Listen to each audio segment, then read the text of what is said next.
으로 함께 말씀 나누기를 원합니다.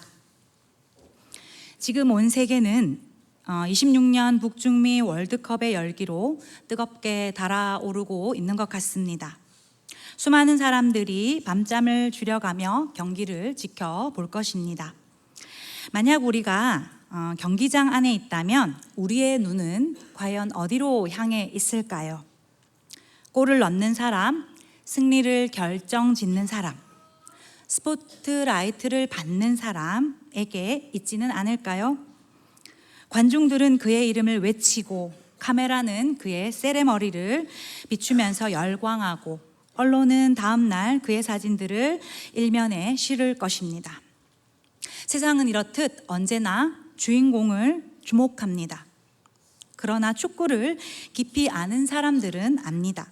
승부를 결정한 사람이 반드시 골을 넣는 선수는 아니라는 것을 알 것입니다.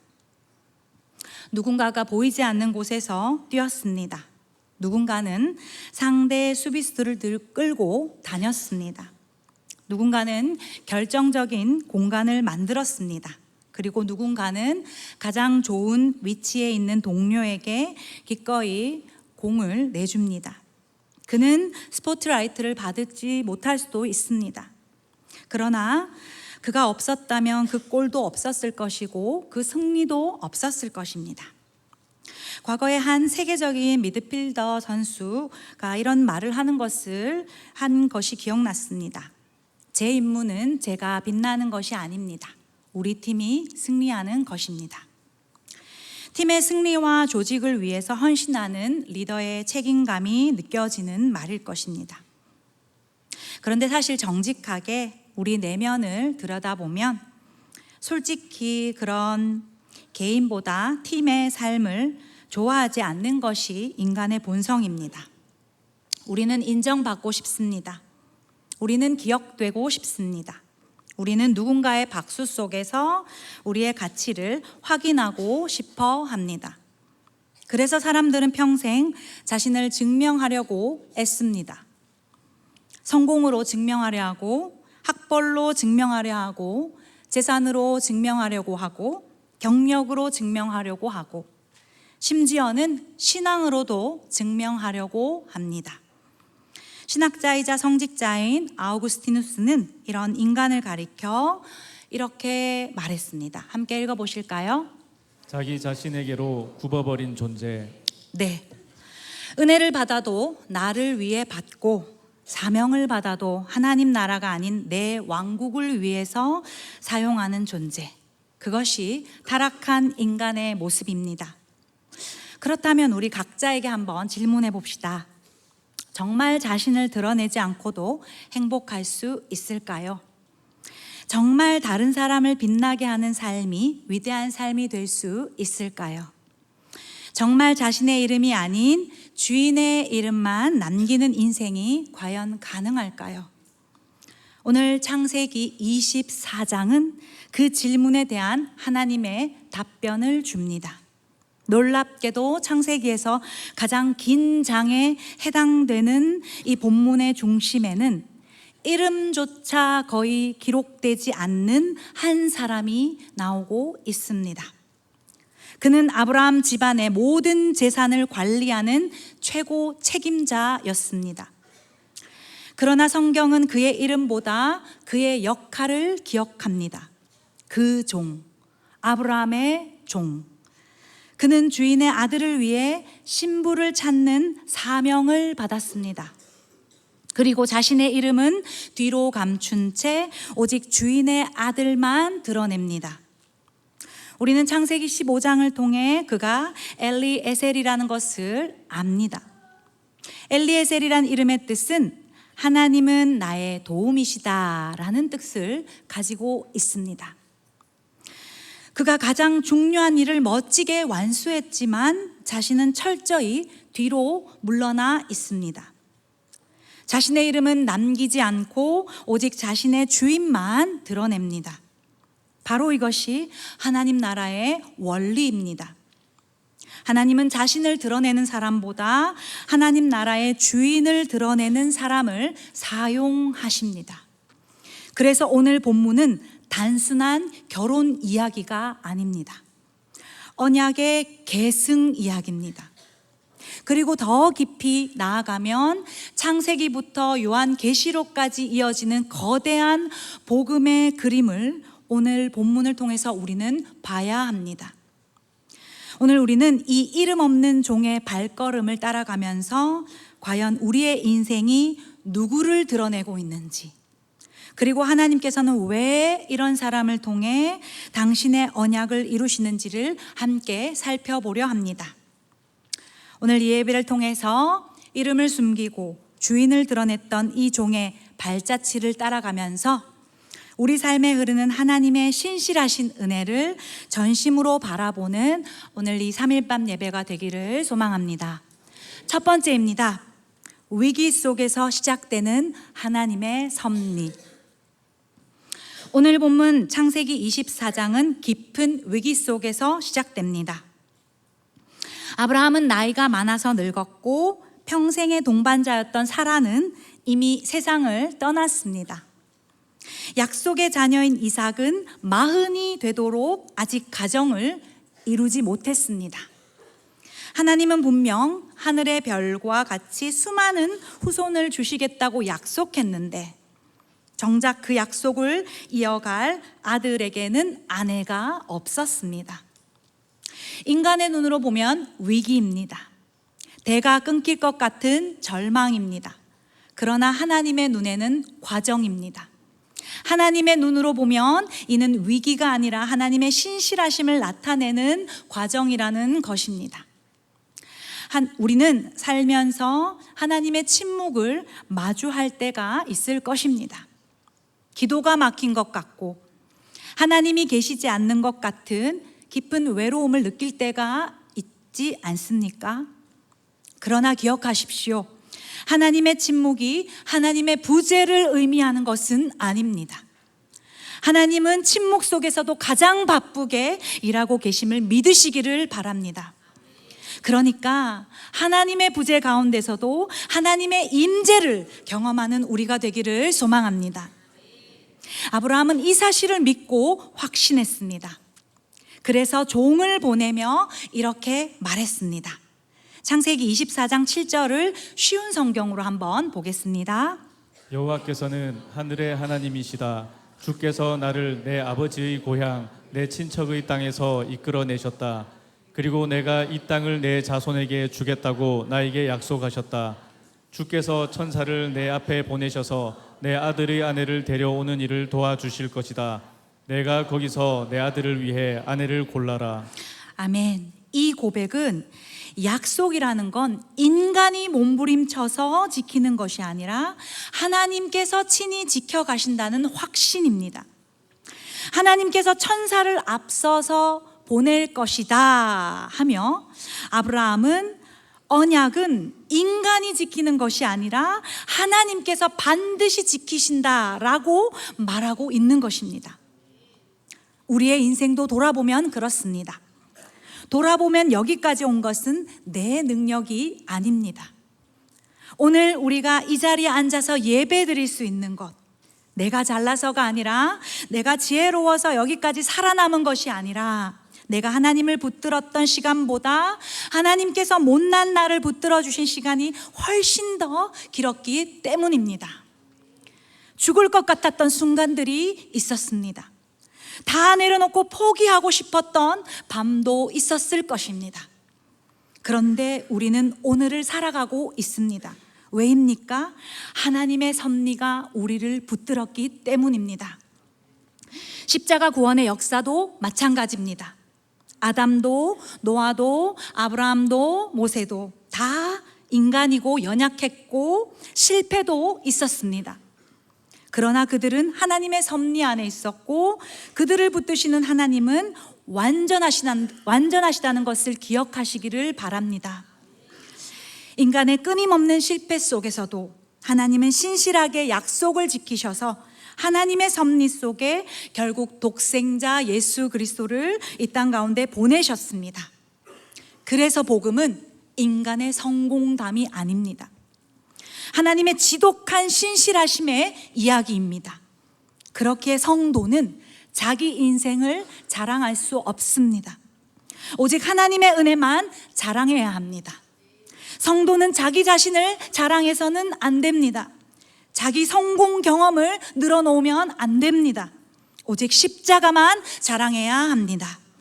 그리고 십자가와 복음만 자랑하는 성도는 비록 위기 속에 있을지라도, 교회가 위기일지라도 하나님의 섭리가 주시는 유익이 훗날 얼마나 크시다는 것을 꼭 기억하시기를 바랍니다. 그리고 그 섭리 아래 하나님의 정확하신 계획이 다 실행될 줄 믿습니다. 두 번째입니다. 하나님의 사람은 기도로 섭리에 참여합니다. 이제 아주 중요한 장면이 나옵니다. 주인의 명령을 받고 길에 떠난 엘리에셀은 우물가에 도착합니다.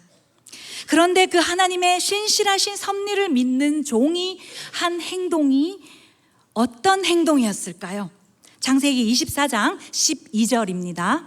그가 이르되 우리 주인 아브라함의 하나님 여호와여 원하건대 오늘 나에게 순조롭게 만나게 하사 내 주인 아브라함에게 은혜를 베푸시옵소서. 네, 여기서 우리는 깊은 도전을 받아야 합니다.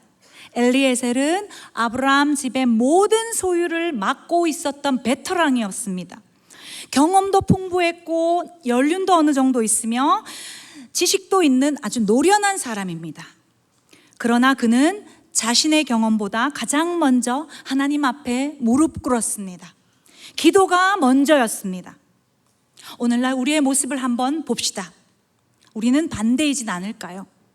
문제가 크면 클수록 회의 시간은 길어지지만 기도 시간은 짧아지고 있습니다. 세상의 정보는 가득 넘쳐서 그거에 대한 이야기는 하지만 하나님을 의지하는 마음은 텅 비어버렸을 수도 있습니다. 내 경험과 의견을 의지해서 말하고 사람은 찾지만 정작 기도의 자리는 잃어버리지는 않았을까요? 그러나 엘리에셀은 먼저 기도했습니다. 그리할 때 놀라운 일이 일어납니다. 15절 이렇게 기록되어 있습니다. 말을 마치기도 전에 리브가가 물동이를 어깨에 메고 나오니 그는 아브라함의 동생 나홀의 아내 밀가의 아들 부두엘의 소생이라. 네, 쉬운 성경에도 이 붉은 색깔로 쳐져 있는 부분을 뭐라고 표현하냐면 종이 기도를 마치기도 전에, 표준 세번역 성경까지 제가 찾아봤어요. 그러니까 기도를 미처 마치기도 전에라고 되어 있습니다. 놀랍게도 이 종 엘리에셀이 먼저 기도를 택하여서 기도했는데 기도를 미처 마치기도 전에 리브가를 만나게 됩니다. 성경은 의도적으로 이것을 기록합니다. 기도를 마치기도 전에. 그러니까 하나님께서는 엘리에셀의 삶, 그의 중심을 보시고 리브가를 만나게 하신 것입니다. 이것이 바로 하나님의 섭리입니다. 우연처럼 보이지만 하나님의 필연인 것입니다. 기도하면 하나님께서 역사하시는 줄 믿으시길 바랍니다. 게다가 리브가는요, 엘리에셀의 요청에 흔쾌히 물을 줄 뿐만 아니라 시키지도 않은 일, 낙타 10마리에게까지도 기꺼이 물을 흡족히하게 마시게 합니다.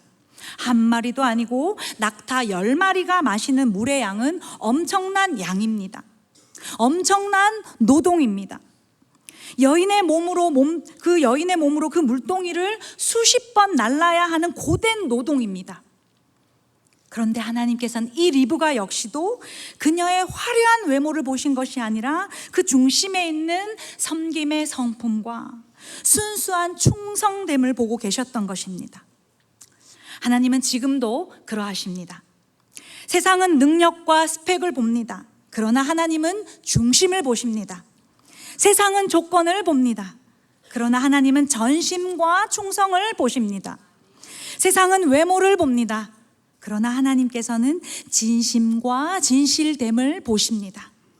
오늘 이 저녁 엘리에셀처럼 내 경험을 내려놓고 무릎으로 하나님의 섭리를 구하는 기도의 사람들이 우리 모두가 다 되기를 주님의 이름으로 간절히 소망합니다. 또한 오늘 이 저녁 리브가처럼 섬김의 성품과 나보다 남을 낮게 여기는 그 마음, 순수한 충성됨, 교회를 향한 초심을 늘 잃지 않는 우리 모두가 되기를 소망합니다. 세 번째입니다. 자기를 감추고 신랑을 드러내는 사명입니다. 이제 엘리에셀은 리브가의 가족들을 만나서 그간 있었던 일들을 간증하며 이야기를 합니다. 오늘 말씀을 들어보시고 꼭 창세기 24장 한 장을 꼭 완독해 보시면 좋겠습니다. 그런데요, 24장 창세기를 읽다 보면요, 참 묘하고 귀한 점들이 발견되는 걸 저는 보게 되었습니다. 엘리에셀은 자기가 24장이 끝날 때까지 얼마나 고생했고, 자기가 얼마나 열심히 일했고, 얼마나 여기까지 왔으며 하는 이런 자기 얘기를 단 한 번도 하지 않습니다. 그의 입에서 계속 반복되는 고백은 오직 하나: 내 주인의 아들, 내 주인의 아내, 주인의 아들에 대한 이야기를 한다는 것입니다. 그러니까 이 종은 그저 이삭의 신부를 찾으러 온 종이라 하며 겸손히 계속해서 자신을 낮춥니다. 내 주인과 내 주인의 아들을 드러내며 자기 이야기로 자신을 피력하지 않고 주인의 부름, 주인의 시킨 사명에 대해서만 언급합니다. 우리는 여기서 위대한 복음의 그림을 그려볼 수 있어야 합니다. 수많은 복음주의 성경학자들이 이 창세기 24장에서 거대한 구원의 신비를 발견하고 있습니다. 아브라함을 가리켜서는요, 독생자를 아끼지 않으신 하나님 아버지를 볼 수 있다고 하고요, 이삭을 통해서는요, 죽음에서 살아나서 신부를 기다리는 신랑 되신 예수 그리스도를 보아야 한다고 하고요, 리브가를 통해서는요, 그리스도의 순결한 신부인 교회의 몸, 주님의 몸인 우리를 가리킬 수 있다고 했고, 엘리에셀을 통해서는 신부를 신랑에게 인도하는 성령님의 사역을 볼 수 있어야 한다고 설명하고 있습니다. 엘리에셀은 자기를 말하지 않습니다. 성령도 자기를 말하지 않습니다. 성령은 언제나 예수 그리스도를 보여줍니다. 그래서 성령 충만의 증거는 신비한 체험이 아니라 예수님이 더 커지는 것입니다. 신앙이 성숙할수록 나는 줄어들고 예수님이 더 커져야 합니다. 나는 감추어지고 예수님이 드러나야 합니다. 자기 이름을 감춘 채, 자신의 이름을 숨긴 채 신부를 신랑에게로 인도하는 이 종을 통해 오직 예수님만을 드러내시는 성령 하나님을 깊이 깨닫게 되시기를 소망합니다. 우리는 창세기 11장 바벨탑 사건을 너무나도 잘 알고 있습니다. 창세기 바벨탑의 사건이 왜 일어났을까요? 자기 이름을 높이기 위해서였습니다. 자기 이름을 올리기 위해서였습니다. 그리고 자기 이름을 알리기 위해서였습니다.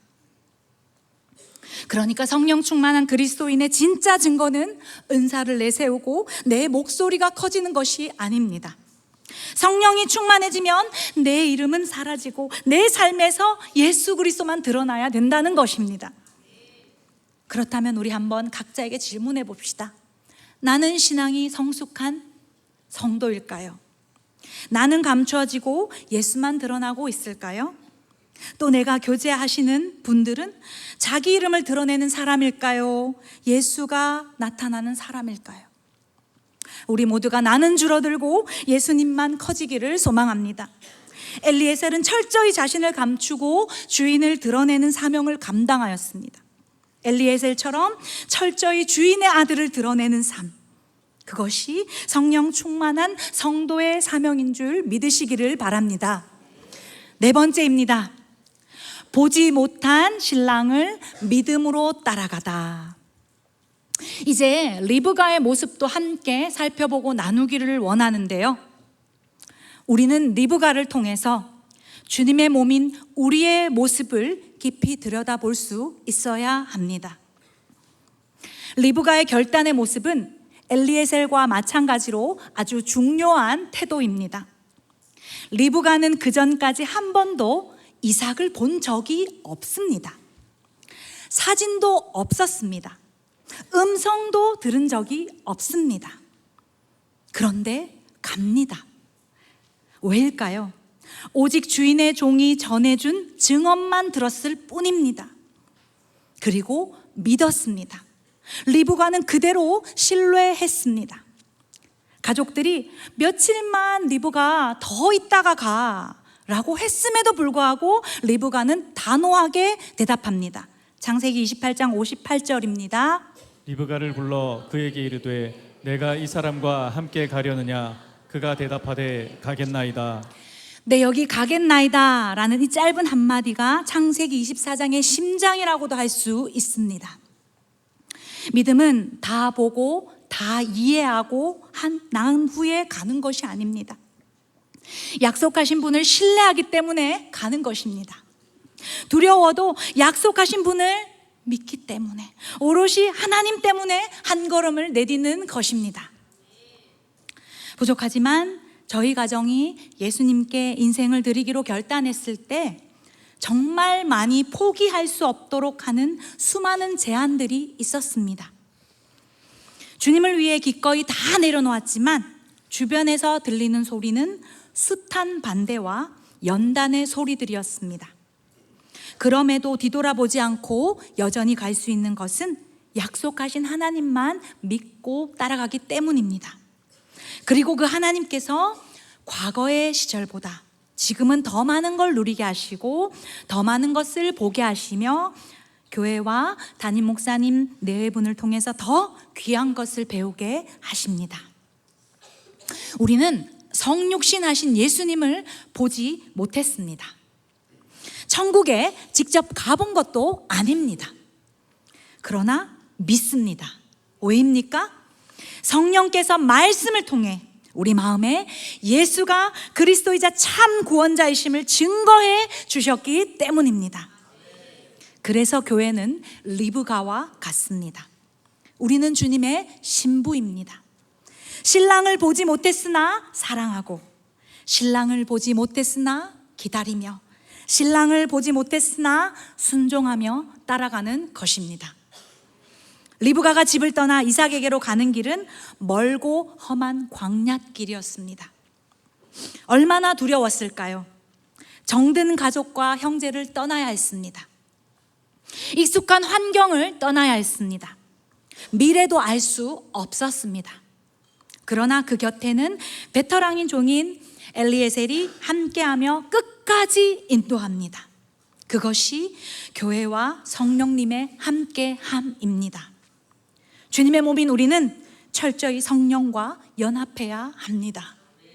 사랑하는 우리 다음 세대와 우리 성도님들, 지금 각자 우리 곁에 누가 계십니까? 오늘 새벽에 담임 목사님께서 말씀하신 것처럼 건강한 관계를 잘 맺고 계십니까? 잘 분별하며 관계를 맺고 있으십니까? 우리는 지금도 믿음의 광야를 걷고 있습니다. 어떤 분에게는 질병의 광야가, 어떤 분에게는 경제적인 어려움과 절망의 광야가, 어떤 분에게는 환경의 광야가, 어떤 분에게는 자녀로 인한 눈물이 앞을 가로막고 있을지도 모릅니다. 사방이 거친 모래일 수 있습니다. 그러나 그때마다 우리 안에 계신 성령께서 말씀하십니다. 성령은 신부를 끝까지 신랑에게 인도하십니다. 사랑하는 딸아, 사랑하는 아들아, 조금만 더 가자. 포기하지 마라. 신랑이 저 끝에서 기다리고 있다. 그렇기에 성도의 인생은 목적 없이 헤매는 방황이 아니라 약속된 땅을 향해 걸어가는 거룩한 순례인 줄 믿습니다. 다섯 번째입니다. 신랑은 이미 신부를 기다리고 있습니다. 아멘. 창세기 24장 63절입니다. 다 같이 읽어보도록 하겠습니다. 이삭이 저물 때에 들에 나가 묵상하다가 눈을 들어보매 낙타들이 오는지라.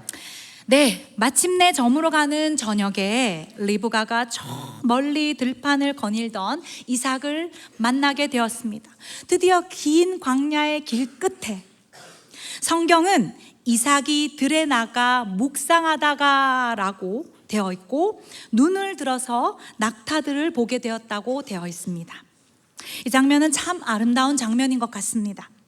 신부가 신랑을 찾아서 정처 없이 헤맨 것 같지만 사실은 신랑이 먼저 신부를 간절히 기다리고 있었습니다. 우리도 마찬가지입니다. 우리가 하나님을 먼저 찾은 것이 아닙니다. 하나님이 먼저 우리를 찾으셨습니다. 우리가 예수님을 먼저 사랑한 것이 아닙니다. 우리가 아직 죄인 되었을 때 그분이 먼저 십자가에서 목숨을 버려 우리를 사랑하셨습니다.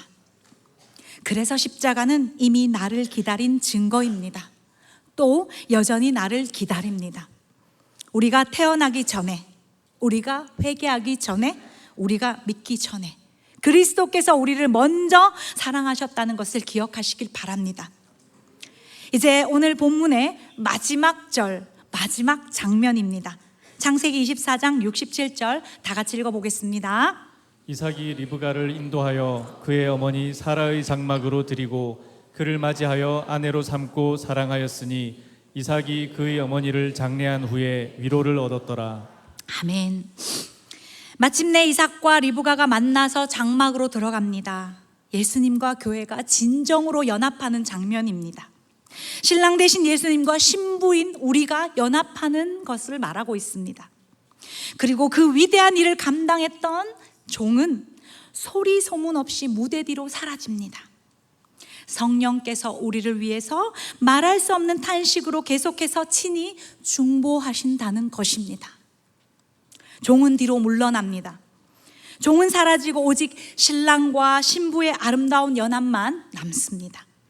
마치 이것은 성경의 맨 마지막 요한계시록이 보여주는 어린 양의 혼인잔치 같습니다.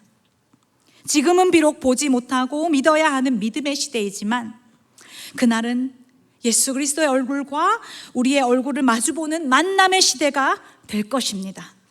지금은 눈물로 광야를 걷는 눈물의 시대이지만 그날은 영광의 영원한 시대가 될 줄 믿습니다. 지금은 리브가처럼 낙타를 타고 가야 하는 광야의 여정이지만 그날은 신랑의 얼굴을 마주보게 되는 날인 줄 믿습니다.